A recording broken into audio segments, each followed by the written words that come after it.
میں امت اسلامیہ امت مسلمہ کی عظیم اکثریت کی جو اصل گمراہی کیا ہے، وہ قانونی اسلام اور حقیقی ایمان کو ایک سمجھ بیٹھے۔ جب ہم مسلمان ہیں تو مومن ہیں، بھئی یہی تو حماقت ہے۔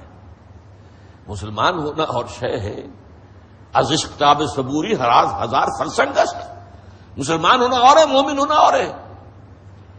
لیکن مغالطہ کیا ہے کہ ہم چونکہ قانون مسلمان ہیں لہذا مومن ہیں۔ یہ جو ہے مغالطہ، ساری ہماری بے عملی بد عملی، اس کا سبب یہ ہے۔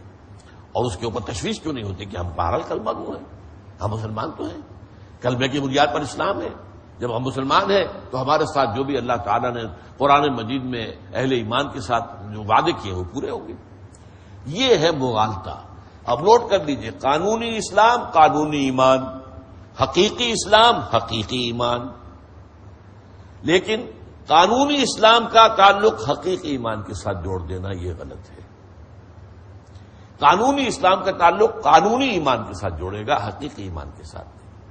مغالطہ پھر سمجھ لیجئے کہ اس وقت امت کی عظیم اکثریت کے گمراہی کا اصل سبب کیا ہے کہ ہم نے قانونی اسلام کو یا قانونی ایمان کو حقیقی ایمان سمجھ لیا، حالانکہ قرآن مجید میں جو وعدے بھی اہل ایمان کے ساتھ ہیں وہ حقیقی مومنین کے ساتھ ہیں، قلبی مومن، یقین والے مومن۔ پھر اس ایمان کے اثرات، اس ثمرات اور آثار مختلف جگہوں پر بیان کیے گئے، جن میں کہ سب سے زیادہ کمپریہنسو ڈیفینیشن جو ہے وہ اسی سورہ حجرات کی اگلی آیت ہے، انما المؤمنون الذین آمنوا باللہ ورسولہ ثم لم یرتابوا۔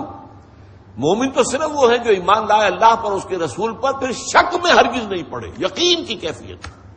وجاہدوا باموالہم وانفسہم فی سبیل اللہ، اور انہوں نے جہاد کیا اپنے جانوں اور مالوں کے ساتھ اللہ کی راہ میں۔ اولئک ھم الصادقون، صرف یہ لوگ سچے ہیں۔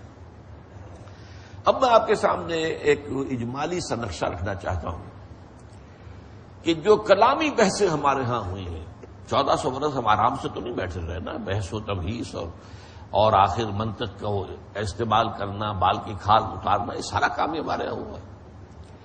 تو اقرار باللسان، تصدیق بالقلب اور عمل صالح، یہ تین چیزیں لازم و ملزوم ہیں یا نہیں؟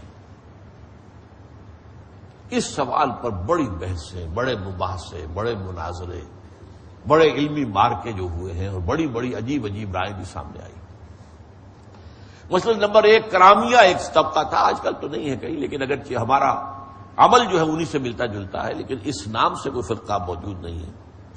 ان کے نزدیک ان کا موقف یہ تھا کہ محض اقرار باللسان سے نجات ہو جائے گی اور کسی شے کا کوئی سوال نہیں، ہو تب بھی ٹھیک، نہ ہو تب بھی ٹھیک، کوئی عمل اچھا ہو تب بھی اچھا، نہ ہو تو کوئی بات نہیں، صرف اقرار سے۔ اب ان کا یہ معاملہ ایک حدیث کی بنیاد پر ہو گیا۔ اگر آپ مجموعہ حدیث کو سامنے رکھنے کی بجائے ایک حدیث لے لیں گے تو پھر اتنی بڑی ٹھوکر انسان کھائے گا۔ حدیث جو ہے یہ حضرت ابو ذر رضی اللہ تعالیٰ عنہ سے مروی ہے اور بخاری شریف کی روایت ہے کہ حضور نے ارشاد فرمایا، ما من احد قال لا الہ الا اللہ ثم مات علی ذلک الا دخل الجنہ۔ کوئی شخص ایسا نہیں ہے جو کہے لا الہ الا اللہ پھر اسی پر اس کی موت واقع ہو جائے مگر یہ کہ وہ جنت میں داخل ہوگا۔ حضرت ابو ذر فرماتے، میں نے کہا وَإِن زَنَا وَإِن سَرَقَ، حضور یہ آپ کیا فرما رہے ہیں؟ چاہے اس شخص نے زنا کیا ہو یا چوری کی ہو؟ فرمایا ہاں وَإِن زَنَا وَإِن سَرَقَ، چاہے اس نے زنا کیا ہو چاہے چوری کی ہو۔ پھر سوال کیا وَإِن زَنَا وَإِن سَرَقَ، فرمایا ہاں وَإِن زَنَا وَإِن سَرَقَ، 3 دفعہ، علی رغم انف ابی ذر، ابو ذر کو ہی پسند ہو یا نہ ہو، علی رغم اس کے، اللہ کا معاملہ یہی ہے۔ اب اس ایک حدیث کو لے کر تو کرامیہ پہنچ گئے۔ دوسرا ایک قول یہ ہے کہ اصل شے جو ہے وہ صرف تصدیق قلبی ہے، زبان سے اقرار بھی لازم نہیں ہے۔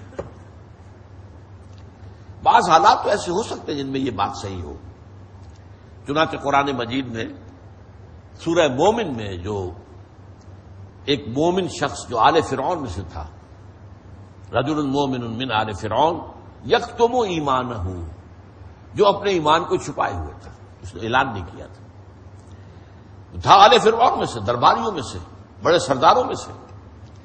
لیکن جب فرعون نے اپنے دربار میں یہ مسئلہ رکھا کہ اب بس موسیٰ کو قتل کر دینا چاہیے، آپ مجھے اجازت دیجیے، پرمٹ میں، اب یہاں پہ اصل میں ایک پورا پس منظر ہے کہ ہوتے ہوتے صورتحال جو ہے ایسی ہو گئی تھی کہ وہ جو فرعون جو ہے جو سمجھتا تھا کہ میں تو مالک الملک ہوں اور میں تو قادر مطلق ہوں، وہ بھی محسوس کر رہا تھا کہ اب اگر میں نے موسیٰ کے خلاف کوئی قدم اٹھایا تو ہو سکتا ہے کوئی بلوا ہو جائے، کوئی جو ہے فساد پیدا ہو جائے، کوئی جو ہے ہنگامہ پیدا ہو جائے.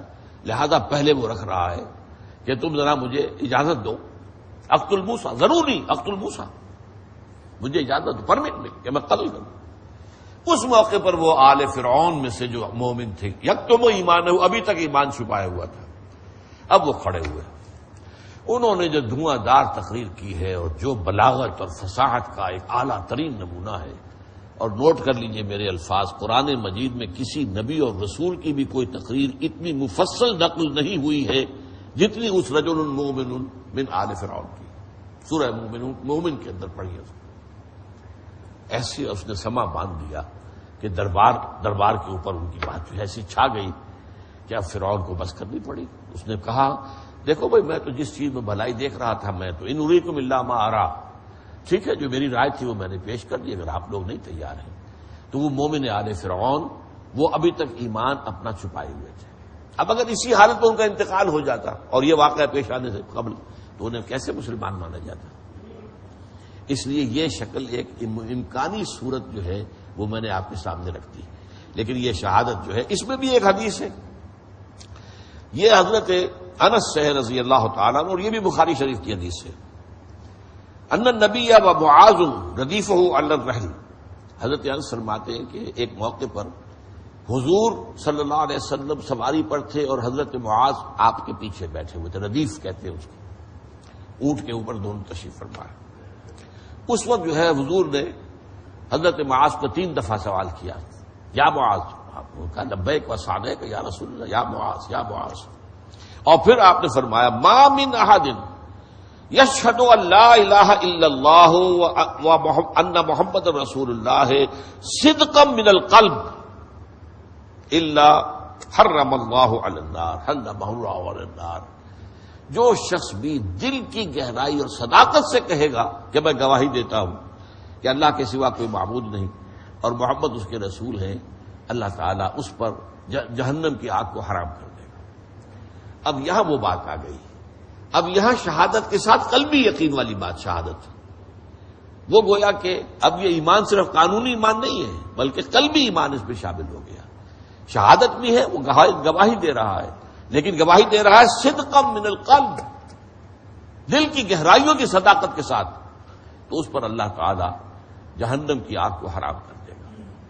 بہرحال مضمون تو ابھی یہ میرا جو اندازہ آج کے حق کا تھا، نصاب اپنے ذہن میں لے کر میں آیا تھا، وہ ختم نہیں ہوا ہے. حدیث جبرائیل کا یہ مقام ہے اور اہمیت ہے کہ اس پر وقف کیا جائے. بارک اللہ لی و لکم فی القرآن العظیم ونفعنی وإیاکم بالآیات والذکر الحکیم.